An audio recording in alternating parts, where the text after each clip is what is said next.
बिस्मिल्लाहिर्रहमानिर्रहीम। अस्सलाम वालेकुम नाज़रीन, मैं हूं मोहम्मद साजिद अली साजिद और आप देख रहे हैं गल्फ़ पाकिस्तान। आज हमारे दरमियान एक बहुत ही खूबसूरत सिंगर मौजूद हैं। पाकिस्तान में इन्होंने अपना प्रोफेशन सिंगिंग को बनाया है और ये आज हमारे दरमियान मौजूद हैं। इनका नाम है एज़ी अली ख़ान और इस वक्त आप देख रहे हैं हमारा प्रोग्राम सुरों का जहान। सुरों के जहान में एज़ी अली ख़ान आपको खुशामदीद कहते हैं। सबसे पहले अस्सलाम वालेकुम। वालेकुम सलाम, क्या हाल है सर? ठीक है जी, मैं आपसे ये पूछूंगा कि आपको गल्फ़ पाकिस्तान में आके कैसा लगा? सर माशाल्लाह बहुत मज़ा आया, बहुत अच्छा लग रहा है। और मोस्टली हम जाते हैं शोज़ वगैरह पे, मॉर्निंग शोज़ पे और भी, लेकिन यहाँ पे एक जो है वो शो में अपनाइयत एक महसूस हुई। आपके शो में आकर बहुत अच्छा लग रहा है, बहुत मज़ा आ रहा है। जी, बहुत शुक्रिया। आपको गल्फ़ पाकिस्तान की सभी इंतज़ामिया की जानिब से बहुत बहुत शुक्रिया आपका कि आप यहाँ पे तशरीफ़ लाए। गल्फ़ पाकिस्तान के बारे में मैं आपको बताता चलूँ कि गल्फ़ पाकिस्तान नए टैलेंट और बहुत से जो गाने वाले हैं, लिखने वाले हैं, सुनने वाले हैं, मॉडलिंग का जो प्रोफेशन अडॉप्ट करना चाहते हैं, एक्टिंग, सिंगिंग, होस्टिंग, यानी कोई भी चीज़ जो करना चाहते हैं, उनको गल्फ़ पाकिस्तान एक प्लेटफार्म ना सिर्फ प्रोवाइड कर रहा है बल्कि उनको एक अच्छा सीखने के लिए भी यहाँ पे बहुत से मौक़े मुयस्सर हैं। तो इसी सिलसिले में हम बहुत से प्रोग्राम्स अपने ऑडियंस के लिए लेके आ रहे हैं और उन्हीं में से एक प्रोग्राम जिसका नाम हमने रखा है सुरों का जहान, जहाँ पे आने वाले बहुत से सिंगर्स और बहुत से म्यूज़िक कंपोज़र्स जो हैं वो अपनी खिदमात सर अंजाम देंगे। व्यूअर्स, मैं आपको ये बताता चलूँ कि एज़ी Ali Khan as a lyricist भी और म्यूज़िक प्रोड्यूसर के तौर पर, म्यूज़िक कंपोज़र के तौर पर भी अपनी खिदमात सर अंजाम दे रहे हैं। तो मैं एज़ी आपसे पूछना चाहूँगा कि ये आपने स्टूडेंट लाइफ से म्यूज़िक का काम शुरू किया या फिर आप पैदाइशी ही कुछ आर्टिस्ट हुआ करते हैं? असल में आर्टिस्ट, ये बड़ी मशहूर सी बात है, आर्टिस्ट या तो होता है या फिर नहीं होता। जी, तो शौक़ तो मुझे बचपन से था, मतलब जब छोटा सा था मैं गुनगुनाता था। उसके बाद स्कूल लाइफ में, फिर कॉलेज लाइफ में, फिर यूनिवर्सिटी लेवल पे जो है वो कंटिन्यूसली चलते चलते अब जो है वो मैंने इसको अपना एज ए प्रोफेशन अपनाया इसको। और music as a music producer भी मैं काम कर रहा हूँ। अपने गाने भी मतलब 2-4 एल्बम्स हैं, वो भी रिलीज़ कर रहा हूँ। 3-4 सॉन्ग्स है जो मीन्स के आज सॉन्ग्स जो मैं परफॉर्म करूँगा वो भी मेरे एल्बम्स के जो से रिलेटेड 2 गाने हैं। Very good. ये भी अल्हम्दुलिल्लाह काफ़ी अच्छा चल रहा है काम। Thank you.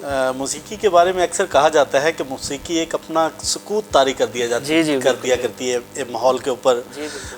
और बहुत आम फहम एक बात कही जाती है कि मौसीकी रूह की ग़िज़ा है। जी जी, इस बारे में आप क्या कहेंगे? सर बिल्कुल ठीक कह रहे हैं आप। मौसीकी रूह की ग़िज़ा है।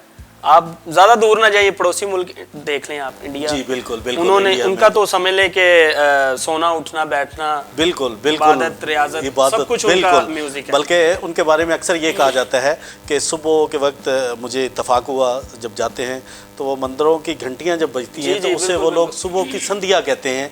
तो वो सुबह सुबह ही जैसे हम लोग अपनी इबादत का आगाज़ फजर की नमाज से करते हैं तो वो लोग मंदिरों में घंटियां बजाकर उसके बाद इसको सुबह की संध्या कहते हैं। उसके अलावा देखें तो हमारे ये जो आशिक तबका है, जितने भी आशिक लोग हैं, जी बिल्कुल बिल्कुल, इनको देखें तो ये मोस्टली जो है वो सैड सॉन्ग सुन सुन के अपने जो है वो जज्बात ताज़ा करते हैं, अपनी फीलिंग्स को ताज़ा करते हैं। बिल्कुल बिल्कुल, बल्कि यूँ भी आप कह सकते हैं कि अपने साथ बीते हुए वाक़यात जो हैं, जो उनके साथ कुछ हर्डल्स पेश आती हैं इश्क के मामलात में, तो वो इन चीज़ों को लेके अपनी फीलिंग का आगाज़, जज्बात का इजहार वो अपने अजीज़ों रिश्तेदारों से तो नहीं कर सकते, लेकिन वो ये मौसीकी सुन के ही मिटाते हैं। वाकई बिल्कुल ये बात आपकी बिल्कुल ठीक है कि मौसीकी रूह की ग़िज़ा है और मौसीकी से ही बहुत से लोग जो है ना अपने आप की तवानाइयों को ना सिर्फ यूटिलाइज करते हैं बल्कि वो अपने आप की रिप्रेजेंटेशन भी सॉन्ग्स में ही उनका इज़हार कर दिया करते हैं।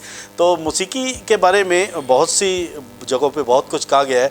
तो आप मौसीकी को लेके नौजवान नस्ल का स्कोप क्या देखते हैं कि जो लोग इस फील्ड को ज्वाइन करना चाहते हैं, जो इस फील्ड में आना चाहते हैं, उनके लिए क्या स्कोप है? पाकिस्तान पाकिस्तान में भी कोई इस चीज़ का स्कोप है? जिस तरह दुनिया में बहुत से बिजनेस हुआ करते असल हैं, में उनमें स्कोप हुआ करता है कि अगर मैं ये काम करूँगा तो मेरे लिए ये स्कोप है, ये स्टैंडर्ड है।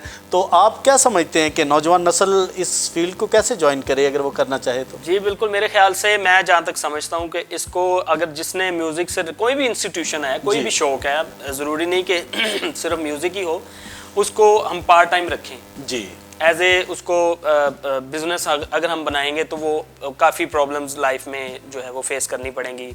जहाँ तक मेरा ख्याल है, अच्छी स्टडी करनी चाहिए, पढ़ना लिखना चाहिए, उसके बाद जॉब करनी चाहिए, बिजनेस करनी चाहिए, क्योंकि इस फील्ड में आने के लिए, इसको कंटिन्यू करने के लिए भी बहुत सारा पैसा चाहिए। मैं आपसे कहना चाह रहा था, ये बहुत महंगा शौक है, ये बहुत महंगा शौक है, ये आम आदमी बिल्कुल भी नहीं पाल सकता। लामहला पाकिस्तान में बहुत सा टैलेंट मौजूद है, बहुत सी जगहों पे ऐसे ऐसे लोग हैं जो सुरों में इतने यकता हैं कि वो बहुत बड़े बड़े लेजेंड्स को इस तरह गाते हैं जैसे उनके लिए कोई मसला भी नहीं है, लेकिन उनके लिए फैसिलिटेशंस नहीं है। तो ये शौक को पूरा करने के लिए आपने बड़ी अच्छी एडवाइसेस दी। तो मैं आपसे ये पूछना चाहूँगा कि जो नौजवान सिंगर्स हैं जो सिंगिंग अडॉप्ट करना चाहते हैं, तो वो उनके लिए आपकी क्या एडवाइस है कि वो क्या किस तरीके से वो अपने आप को यूटिलाइज कर सकते हैं? मेरी उनसे एक ही एडवाइस है कि आप कोई भी काम करें उसको अच्छे तरीके से करें। म्यूजिक है, अगर आप अच्छा गाते हैं तो उसको लेके आगे चलें, ठीक है। प्रॉब्लम्स लाइफ में आएंगी। मैं बजाते एक सिंगर आपसे हर बात शेयर की है कि मेरी लाइफ में भी ये प्रॉब्लम्स आई हैं। जी बिल्कुल, मैंने भी ये चीजें फेस खानदान की तरफ से, घर वालों की तरफ से, आगे दोस्त अहबाब की तरफ से, सभी तरफ से आपको क्रिटिसिज्म का सामना करना पड़ा। पाकिस्तान में टैलेंट की कमी नहीं है, मेरे ख्याल से इतना इंडिया में भी टैलेंट नहीं है जितना पाकिस्तान में। जी बिल्कुल बिल्कुल, उनकी एक इंडस्ट्री बड़ी है, उनका एक लेवल है, वो मानते हैं। असल में सबसे बड़ी जो बात आती है ऐसी खान, मेरे ख्याल में प्रमोशन की बात हुआ करती है। यहाँ पर प्रमोशन के इंस्टीट्यूट नहीं है जो किसी सिंगर्स को, बात सुखनवरों को प्रमोट करें। तो यहाँ पे अपनी मदद आपके तहत मेरे ख्याल में, मैं एज ए सिंगर मैं अपनी मदद आपके तहत चल रहा हूँ। देखें, एक प्रॉब्लम यहाँ पे ये है कि लोगों को म्यूजिक से प्रॉब्लम है, लेकिन बात शायद लोगों को बुरी लगे, लेकिन देखा जाए तो उनके अपने मोबाइल में 10,000 गाना भरा होता है। वो खुद भी सुबह शाम गाने सुन भी रहे होते हैं। वो कहेंगे यार तू केड़े है, कमच पै गए तू। मींस कि इस तरह से क्रिटिसाइज हमारे जो माशरे के लोग हैं बहुत ज्यादा क्रिटिसाइज, ये एक आम फहम है कि इस्तिलाह से नाम बन जाता है, तब कहते हैं ये तो हमारा भतीजा है, ये तो हमारा भांजा है, ये हमारा बेटा है, ठीक है। फिर गर्व से बताते हैं, प्राउड से कि यहाँ ये फलाना हमारा बच्चा है, आप तुम्हारी तस्वीर बनवा देता हूँ इसके साथ, या इस तरह से। मींस कि ये हमारे सोसाइटी के लोगों को ये चीजें हैं। इसका मतलब ये है कि आप जब तक अपने आप को एक शाहकार नहीं बना लेते उस वक्त तक आपकी इस दुनिया में, इस माशरे में कदर नहीं है। बिल्कुल आपने बजा फरमाया।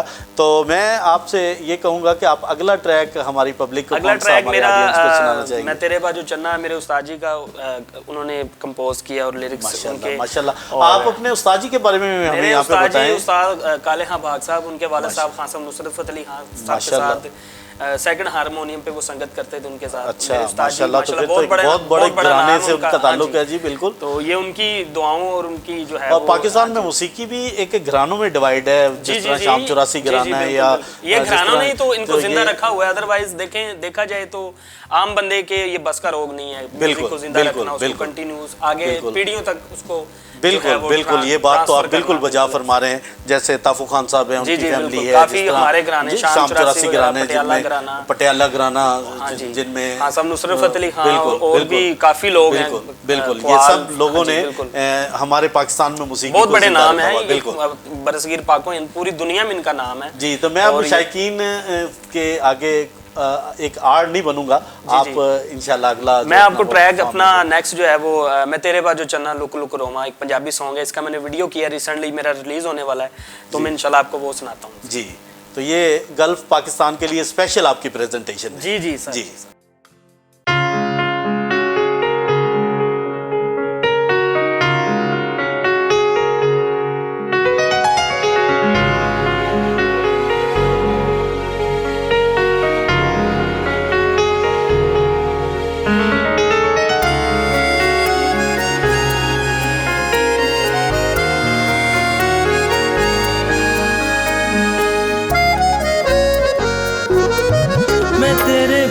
चन्ना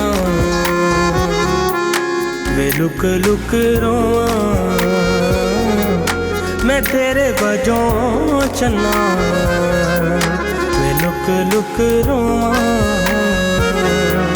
वो छोड़े आंदे सारे वो छोड़ियां दे दाग सारे हंजुआं नाल धोआं मैं तेरे वजों चन्ना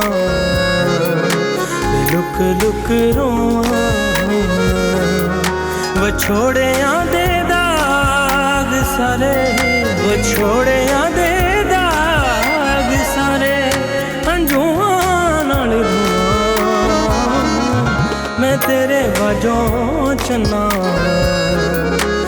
लुक लुक रोआं मैं तेरे वजों चन्ना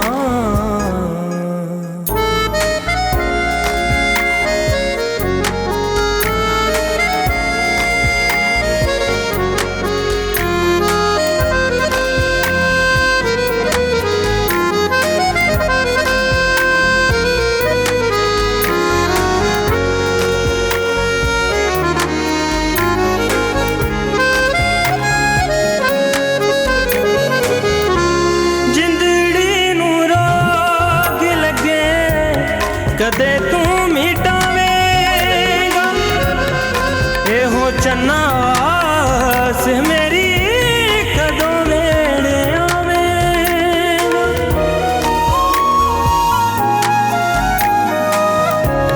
जिंदड़ी नू रोग लगे कदे तू मिटावेगा एहो चन्ना आस मेरी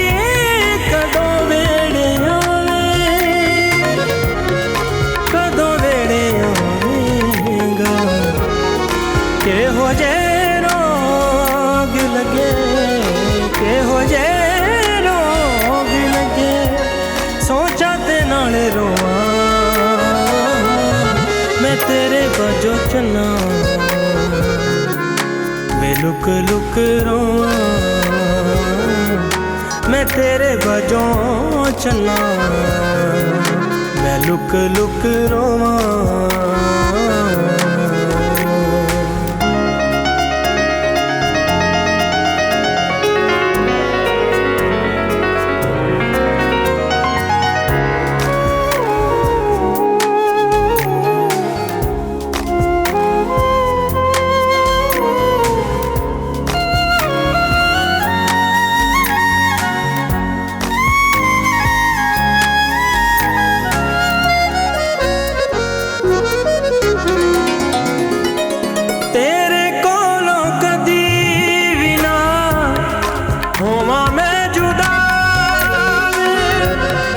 रब कोलो मंगनी आए हो मैं दुआ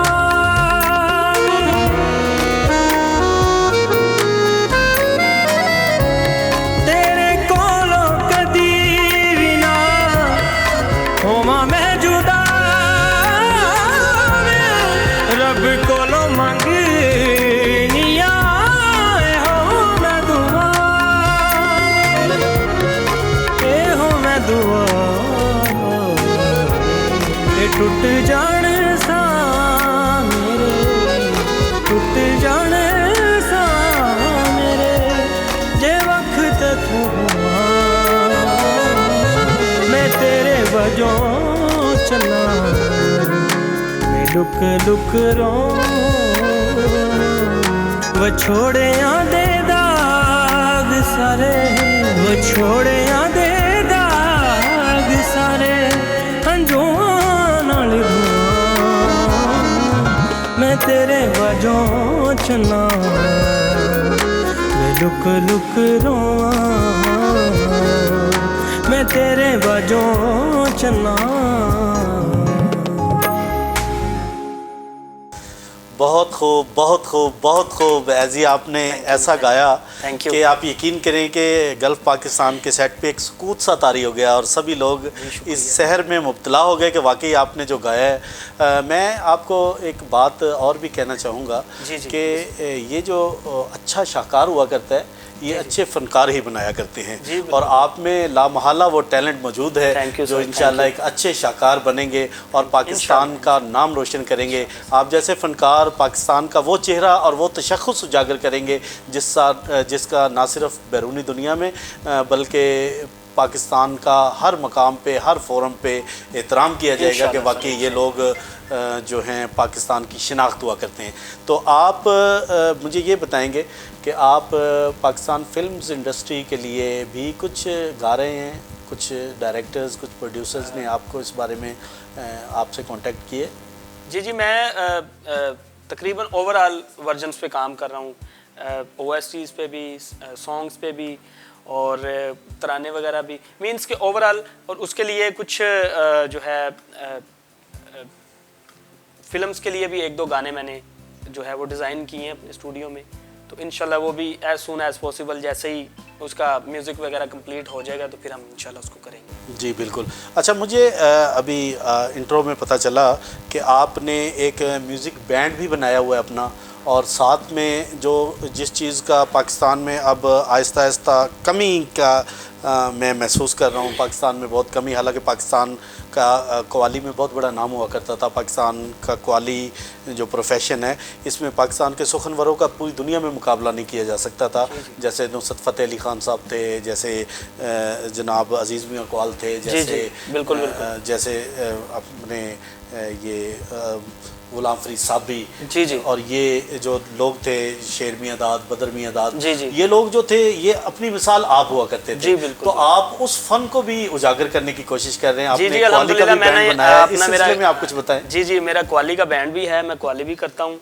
और क्योंकि आपको मैंने बताया कि मेरे जो मेरे उस्ताद, जिनको मैं अपना उस्ताद मानता हूँ, खान साहब नुसरत फ़तेह अली खान साहब, तो जाहिर सी बात है जो उनका फॉलोवर है वो कव्वाली ना करे तो मैं नहीं समझता कि वो उनसे कोई मोहब्बत की कोई चीज़ इजहार कर सकते हैं। बिल्कुल बिल्कुल, मोहब्बत का इजहार तभी है जब उनके अमल पे आप अमल पैरा होंगे। अभी रिसेंटली 4-5 कव्वालियाँ मैं अपनी उनकी ही चीज़ें, कुछ काली काली जुल्फ़ें, मेरे रश्क के कमर, मस्त नज़रों से अल्लाह बचाए, ये 4-5 चीज़ें हैं जो मैं रिकॉर्ड कर रहा हूँ। इंशाल्लाह एज सून एज पॉसिबल बहुत जल्द ऑन एयर करेंगे, इसको पिक्चराइज करेंगे इंशाल्लाह अच्छे तरीके से। और इवेंट्स वगैरह भी जो है वो कव्वाली के मैं देखता हूँ, वो भी अपना बैंड है, कव्वाली का बैंड भी बनाया हुआ है। बहुत खूब। हाँ, सब की चीज़ों को ही जो है वो आपको पता है कि सारी दुनिया उनकी जो है वो दीवानी है, बिल्कुल उनकी दुनिया वाकई दीवानी है। तो मैं गल्फ पाकिस्तान की पब्लिक के लिए आपसे ये गुजारिश करूँगा कि अगर आप कव्वाली ट्रेंड को भी लेके चलना चाह रहे हैं तो एक अंग आप मुझे कव्वाली का भी ज़रा सुनाएं, ताकि गल्फ पाकिस्तान की पब्लिक को पता चले कि पाकिस्तान में बहुत से ऐसे लोग हैं जो उन चीज़ों जो मादूम होती चली जा रही हैं, उन चीज़ों को दोबारा से प्रेजेंट करना चाह रहे हैं दुनिया के सामने। तो आप ज़रा लाइव मुझे मैं आपको 2 बोल मेरे रश्क कमर के सुनाता हूँ, क्योंकि वो तो माशाल्लाह खान साहब को तो बीते हुए, उनको गए हुए दुनिया से 22-23 साल हो गए हैं, लेकिन 22-23 साल बाद उनका एक गाना आया है, एक उनकी कव्वाली आई है मेरे रश्क कमर, तो वो पूरी दुनिया पे छा गई है, बॉलीवुड से लेके बरसगीर पाक में। उन्होंने जो गा दिया वो अमर हो गया, और अमर होने का मतलब ये हुआ करता है कि वो कभी भी रहती दुनिया तक वो बीच में ही रहेगा, वो हमारे बीच में रहेगा, लोगों के दिलों में जिंदा रहेगा। तो ये चीज तो बिल्कुल हमारे जितने भी कव्वाल हजरात है, जितने भी लोग कव्वाली कर रहे हैं, सब उनकी गाई हुई चीजें जो है वो गा के और अपनी रोजी रोटी कमा रहे हैं। मैं मेरे रश्क कमर के 2 बोल जी बिल्कुल बिल्कुल। मेरे रश्क कमर तूने पहली नजर, मेरे रश्क कमर तूने पहली नजर, जब नजर से मिलाई मजा आ गया। मेरे रश्क कमर तूने पहली नजर, जब नजर से मिलाई मजा आ गया, जब नजर से मिलाई मजा आ गया। बरकिसी गिर गई काम ही करी गई, बरकिसी गिर गई काम ही कर गई, आग ऐसी लगाई मजा आ गया। मेरे रश्क कमर तूने पहली नजर, जब नजर से मिलाई मजा आ गया। Thank you. बहुत खूब, बहुत खूब। तो नाज़रीन, अल्लामा इकबाल फरमाते हैं कि हज़ारों साल नरगिस अपनी बेनूरी पे रोती है, बड़ी मुश्किल से होता है चमन में दीदावर पैदा। और ये बात बिल्कुल सच है, ये जितने भी फ़नकार लोग हुआ करते हैं ये दीदावर ही हुआ करते हैं। ये बड़ी मुद्दतों से, बड़ी पता नहीं रब्बुल आलमीन की ख़ास एक नज़र करम हुआ करती है कि ये लोग दुनिया में ज़हूर पजीद भी हुआ करते हैं और अपने फ़न का लोहा भी मनवाया करते हैं। गो के फ़न या कोई भी चीज़ है, इल्म, अक़ल, हुस्न, सुखन, ये सब परवरदिगार की अताएँ हैं और वो जिस शख्स को चाहता है उसको अपनी अताएँ दे दिया करता है। इसमें रब्बुल आलमीन से कोई पूछ नहीं सकता, कोई कह नहीं सकता कि ये मुझे भी मिलनी चाहिए। ये मेहनतों से, ये रियाजतों से ये चीज़ें नहीं हासिल हुआ करती, क्योंकि अक्सर कहा जाता है कि फ़नकार या तो होता है या फिर नहीं होता। क्योंकि फ़नकार के बारे में अगर ये बात कही गई है तो सभी चीज़ों के बारे में मैं कहूँगा कि ये जो अताएँ हुआ करती हैं ये रब्बुल आलमीन की हुआ करती हैं, वो जिसको चाहता है अता कर दिया करता है। तो नाज़रीन, ये थे हमारे नौजवान नस्ल के बहुत बड़े सिंगर ऐज़ी अली ख़ान। इंशाअल्लाह एक नए प्रोग्राम में आपके साथ दोबारा हाज़िर होंगे एक नई नशिस्त के साथ। तब तक के लिए अपने होस्ट मोहम्मद साजिद अली साजिद को इजाज़त दीजिए और गल्फ़ पाकिस्तान के कमेंट सेक्शन में अपनी राय का इजहार लाजमी कीजिए ताकि हम आपके फ़ीडबैक से अपने प्रोग्राम्स को मज़ीद बेहतर बना सकें। तब तक के लिए इजाज़त दें गल्फ़ पाकिस्तान को। अल्लाह हाफिज़, वस्सलाम। Subscribe gulf Pakistan.